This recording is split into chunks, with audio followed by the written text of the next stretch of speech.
Welcome to the Garden Basics with Farmer Fred podcast. If you're just a beginning gardener or you want good gardening information, well, you've come to the right spot.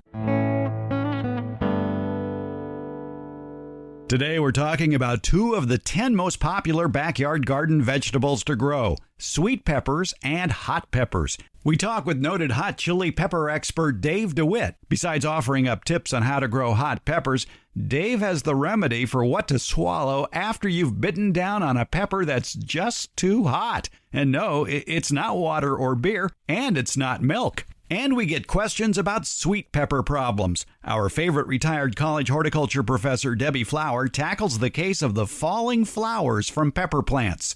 If that sounds familiar, give us a listen. It's all part of episode 25 of Garden Basics with Farmer Fred, and we're going to do it all in under 30 minutes. Let's go. Do you like hot peppers? If you do, you need to know how to grow them right to get the best, and we are talking to the best when it comes to pepper information. It's Dave DeWitt. Dave DeWitt is a food historian and one of the foremost authorities in the world on chili peppers, spices, and spicy foods. He has all sorts of best-selling books on the subject. He's got the Pepper Garden, the Hot Sauce Bible, the Chili Pepper Encyclopedia, the Spicy Food Lovers Bible, the complete chili pepper book, and he even has a habanero cookbook, so we know we're talking to the right guy. Dave DeWitt, it's a pleasure talking with you again. We haven't talked in a while.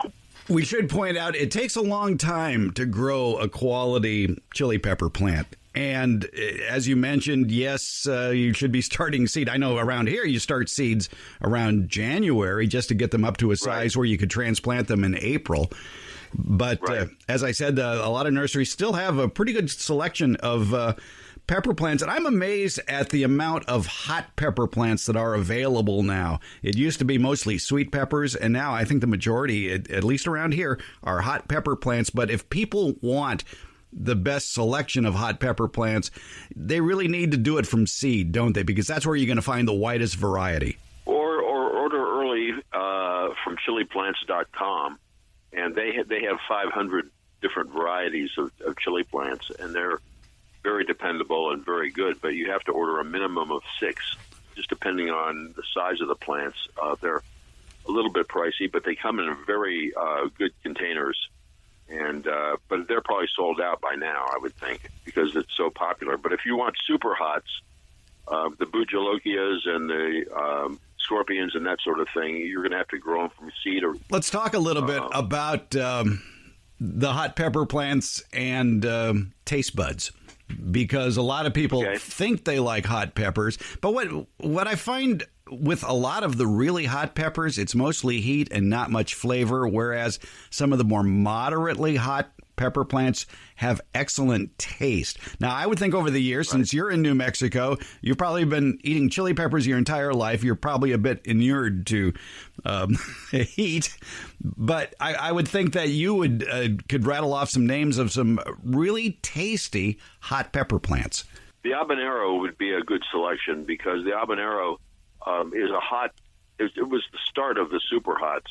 It used to be called the hottest chili pepper in the world before the super hots from Trinidad were uncovered. And so you can still find them. I mean, Albertsons here carries them in their produce department, not the bedding plants, but of course the pods.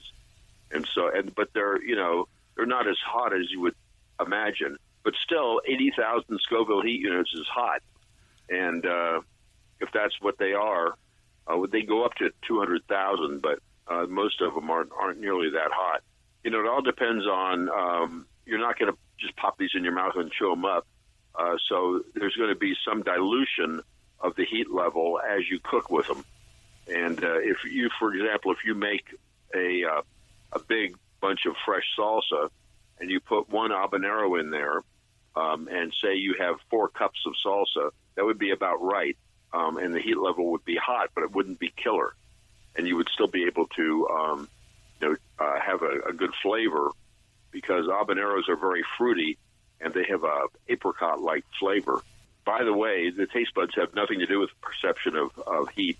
All mammals are born with capsaicin receptors, which are separate from taste buds. Taste buds measure salty, sweet, umami and that sort of thing, but they don't measure the heat. The heat comes from genetics and the capsaicin receptors in our mouth and tongue. And it was thought that the hot peppers came about to prevent mammals from eating the pods and digesting the seeds. Birds do not digest the seeds. They pass right through the birds. So they're a good, disseminator, and they were the original disseminators before mankind of chili pepper plants when chili pepper plants were wild and undomesticated.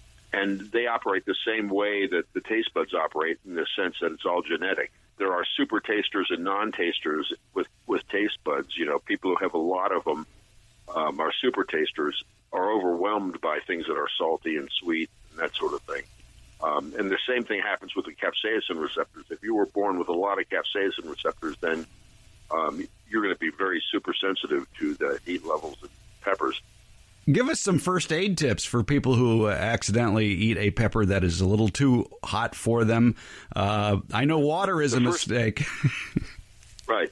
The capsaicin is not miscible with water, so it doesn't do any good to try to do water. But dairy products, especially the thicker, heavier, the better. We're talking yogurt. We're talking about ice cream. We're talking about sour cream. Those are very good at cutting the heat because they have a protein called casein, C-A-S-E-I-N, and that will strip the molecules, capsaicin molecules, off your mouth and tongue.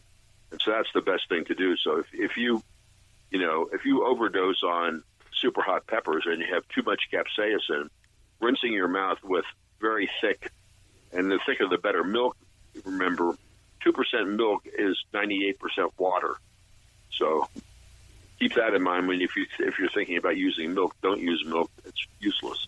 Heavy cream would be good, and ice cream, as I said, yogurt and sour cream are all good for combating the very super hot peppers if you get too much.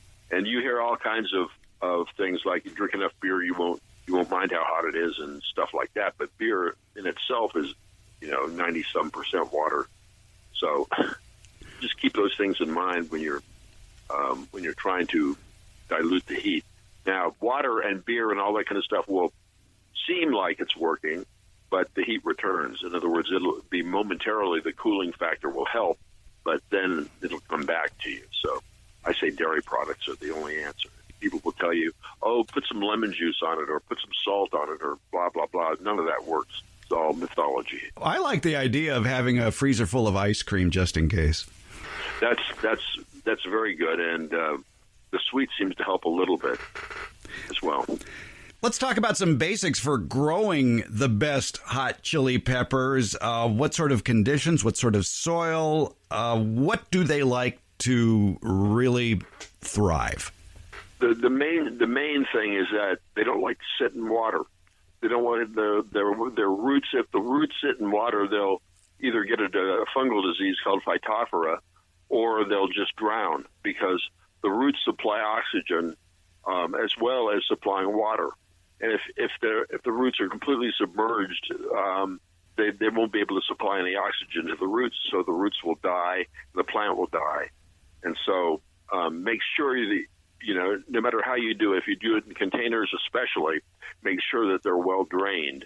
And so I always add perlite to my garden because vermiculite absorbs water and keeps things very wet. Perlite does not absorb water. It just loosens the soil so that the water will pour through the soil. But you have to water a little bit more, and that, of course, will cost you more money. But at least your plants will be healthy. How many hours a day of sun do peppers need?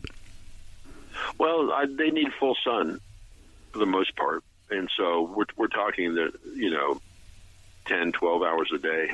Chili peppers are immune to the day-night cycle, so it doesn't matter to them. When it starts getting into the fall, that's when chili peppers are not like that. They will keep flowering as long as they don't reach their fruit load, and that's what chili plants do, and tomatoes do too. There's a certain amount of fruit that can be on the plant, and once the plant can't support any more of the fruits on the plant, then the flowering shuts down. What sort of fertilizer do chili peppers need? Well, for vegetative growth, they need high nitrogen but you don't want to overdo it. If you over fertilize with nitrogen chili peppers, you'll get all foliage and no pods at all. And that's happened to a lot of gardeners, especially people who use urea. And that's one of the things I wanted to mention.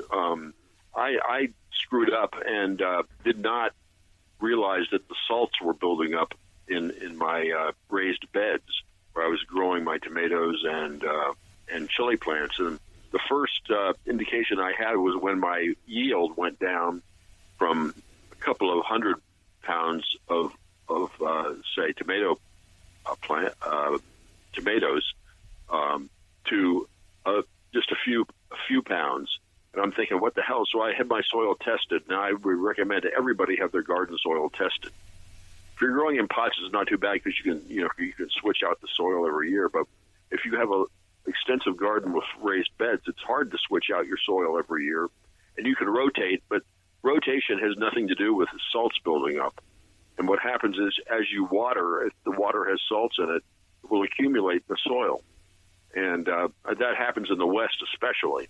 I sent my soil off to be tested, and the reason that my yields were going down was because the salts of all kinds were building. I'm not talking about just table salts. I'm talking about all the combination of salts that there are, and there's dozens and dozens of different salt combinations that can build up in your soil.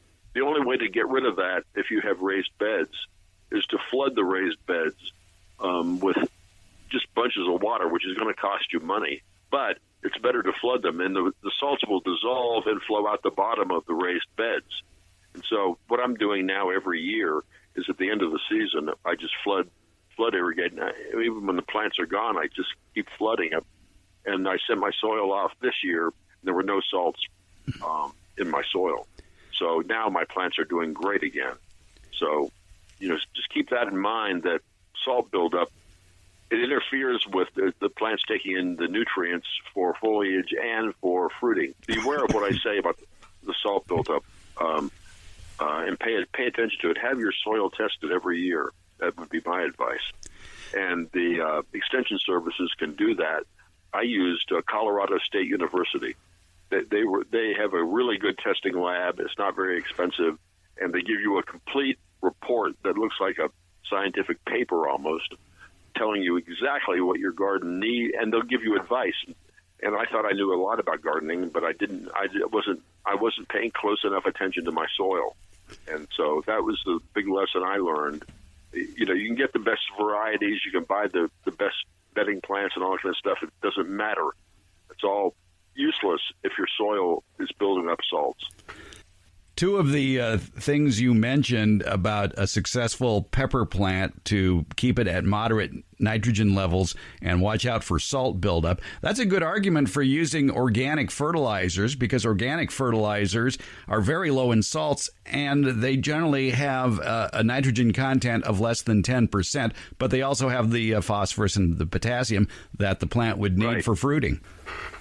I agree with what you're saying. Talk a little bit about something that you touched on, and it makes sense for people who want to have a long-lasting hot pepper plant. You mentioned growing peppers in containers, and you mentioned the fact that in tropical areas, they become trees. They live through the winter.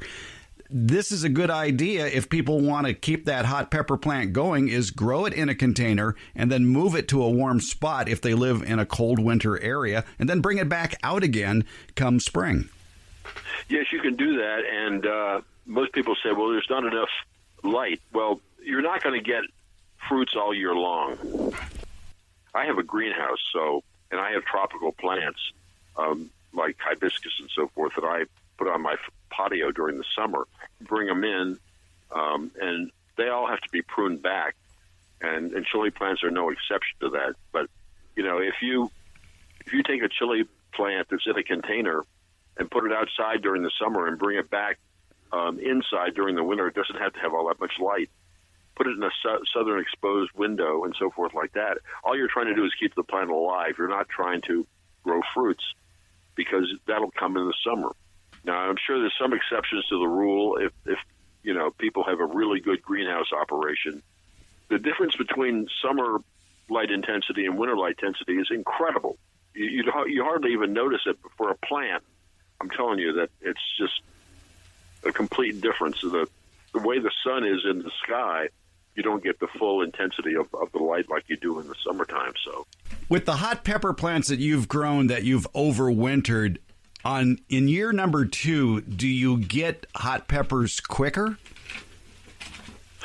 No, as a matter of fact, your yield would be less usually. There's a certain, even though these plants are perennials, they've been bred for so long to be annuals that the problem is vigor and a lack of vigor as the plant gets older. It seems like the larger the pod, the less vigor the plants have. The smaller potted plants, like if you're growing pekins or chiltepines or something like that, they seem to have more vigor as they grow older. But the larger potted plants don't, like the New Mexico chilies and so forth like that, lose vigor a lot. Okay, that's a good tip, that if you want to overwinter your chili pepper plants, the smaller potted versions have a better chance for success in year 2 than the larger potted varieties. Exactly. We've been talking with Dave DeWitt, author of several great pepper books like The Pepper Garden, The Hot Sauce Bible, The Chili Pepper Encyclopedia, The Spicy Food Lover's Bible, The Complete Chili Pepper Book, and a lot more. Check it out at his website, davedewitt.com. Dave, thanks for a few minutes of your time today. Okay, Fred, good talking to you as usual.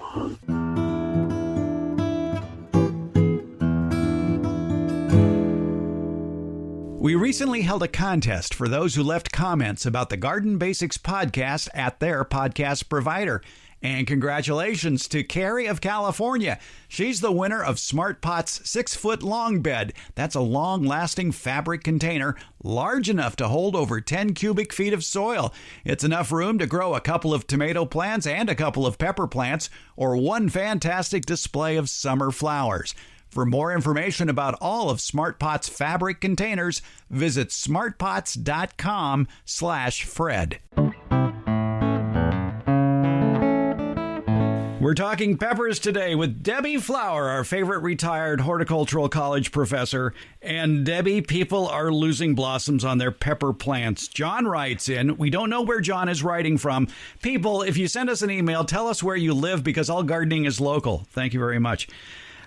John writes in and says, when those pepper flowers are open, I pollinate by hand, and sometimes as I'm brushing the flower, it falls off. My first guess is that I'm overwatering them. Please give me your opinion. If he's guessing he's overwatering, then I think he should look into that first, figure out, how deeply his water is penetrating into his soil.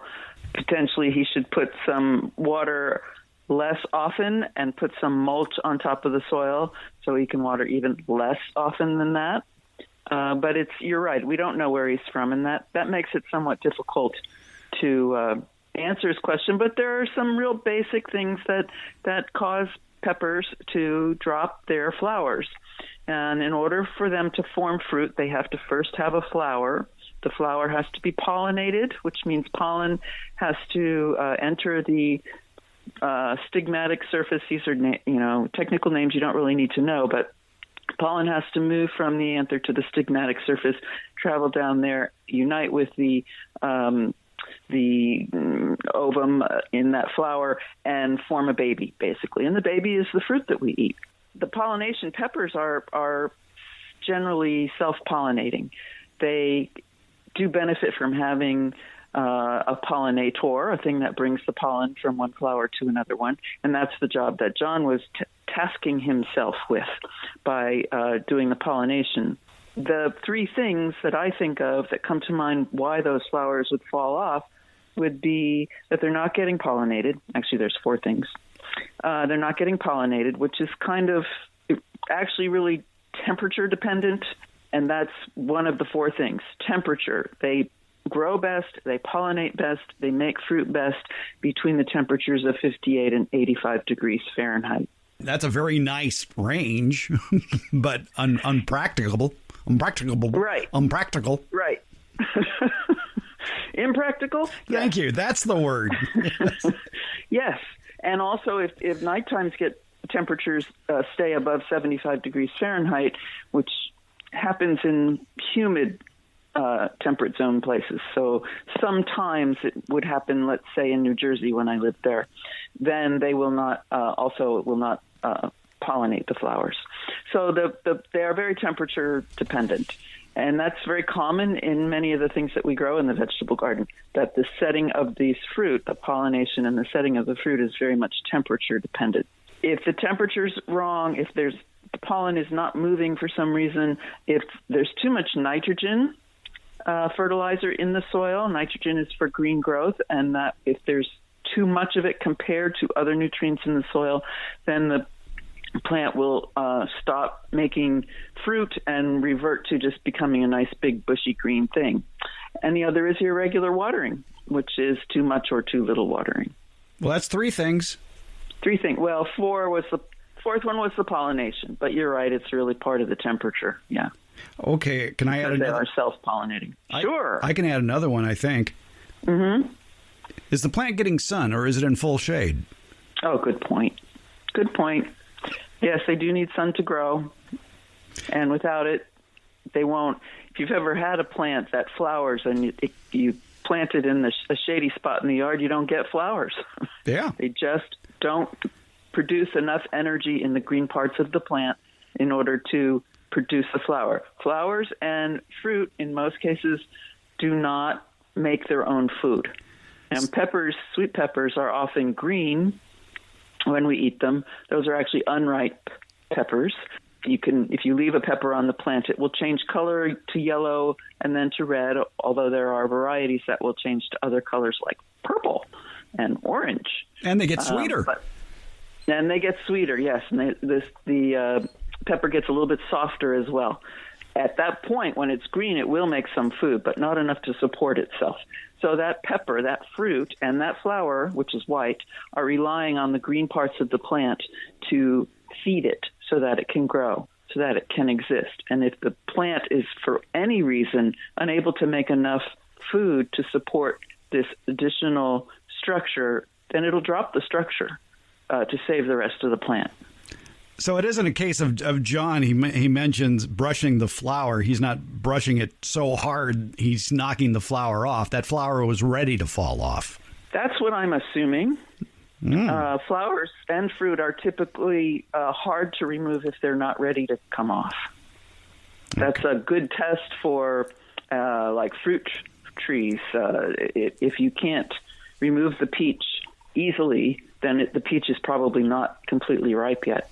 If the flower can pollinate itself, I would think there would have to be some sort of momentum, if you will, to move that pollen from within the flower. It's not a case of having to move the pollen from one flower to another flower. That single flower has both the male and female parts so that it could fertilize itself without any help from the outside, correct? Correct. Yes, correct. All right. But it still has two different structures in it. Right. And pollen is only ripe for a short while, of a few minutes, maybe a few hours in one day. And the stigmatic surface where that pollen has to move to is only receptive, will only accept the pollen for a short period of time. And so you want those two things in order for the flower to pollinate itself. Those two things have to happen at the same time. And that's where temperature comes in. When the temperature is too low, the parts grow at a different rate, and the pollen ripens at a different time than the stigmatic surface is ready to receive it. When it's too hot, the other way around. The parts grow too fast, they grow right past each other before they are both ready, before the stigmatic surface is receptive and the pollen is also ready to be moved. The temperature regulates the rate of the activity in that flower, and if it happens in the right rate, then you get a fruit. If it happens at the wrong rate, cold temperatures mean slower, warm temperatures mean faster. If it happens at the wrong rate, then the flower does not pollinate. I would think that there has to be some sort of momentum for the male part of the flower to get to the female part of the flower, and I would think in normal situations it would be a wind or a breeze might be able to do that. But if that pepper plant is so crammed in with other plants that the wind can't get through them, that might inhibit that pollination. Yes, that's very true. Movement, plants are native to outdoors, and they are used to moving in the wind and when animals brush past them and all that sort of stuff. And so, yes, if they're jammed in there and can't move, then that movement won't happen. And that movement is helpful to the pollination, to the transfer of pollen. Having insects visit the flowers to get the nectar, which is typically what they want. They happen to transfer pollen, but they're there for the nectar. Having insects there shakes the plant as well. Spacing the plants correctly, and peppers should be about 18 inches apart. If you're going to keep them a long time, you may want them 3 feet apart because they can grow to be very large plants. So you want to space them so that they get enough sun, space them so they get enough air movement, and that also helps preventing diseases like leaf spot diseases. And you want to have things around flowers, preferably like zinnias, for instance, flowers that attract the insects that will come and look for the nectar. They're not necessarily pepper pollinators, but when they're in there looking for the nectar, they're shaking that plant around, and that's helpful. I think when you actually buy pepper plants or you start pepper plants from seed on the instruction packets, it will tell you how far apart those particular plants should be spaced. In fact, let me reach over here. Come over here to my box of seeds, and let me find my stack of pepper seeds. Oh, parsnips. I got to plant those. And here's a packet from Renee's garden of her sweet bell peppers. And very extensive instructions on the back of the packet. And in Renee's garden pepper packets, they mentioned to plant out 2 to 2.5 feet apart into rich soil in full sun. So that seems reasonable. Wow. 2 to 2.5 feet is she's not the taskmaster you are with 3 feet, and nor is she the lenient father like I am, who plants peppers 18 inches apart, wishing now I had planted them 2 feet apart. I read some advice that suggested start them out at 18 inches apart, and then if you have a long growing season and these peppers are going to mature into big plants, remove every other one halfway through the season. Oh yeah, like somebody's going to do that. Right. It's a very difficult thing to do because you have this lovely producing plant to just go in and whack it out.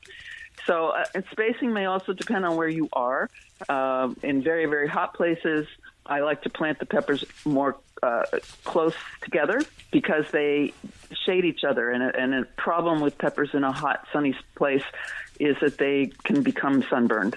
In places that are more humid and don't get quite as hot, then I space them further apart because you want the air to flow through and dry the leaves off.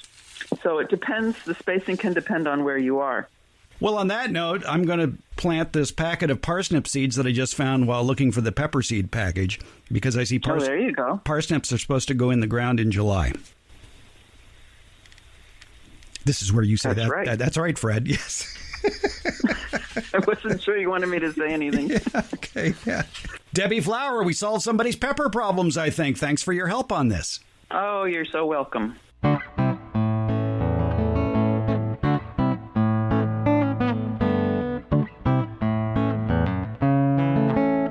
Thank you for listening to the Garden Basics with Farmer Fred podcast. I appreciate your ears. How about a subscription? You can get the podcast wherever podcasts are given away, such as Apple, Spotify, Google, iHeart, Stitcher, and many more.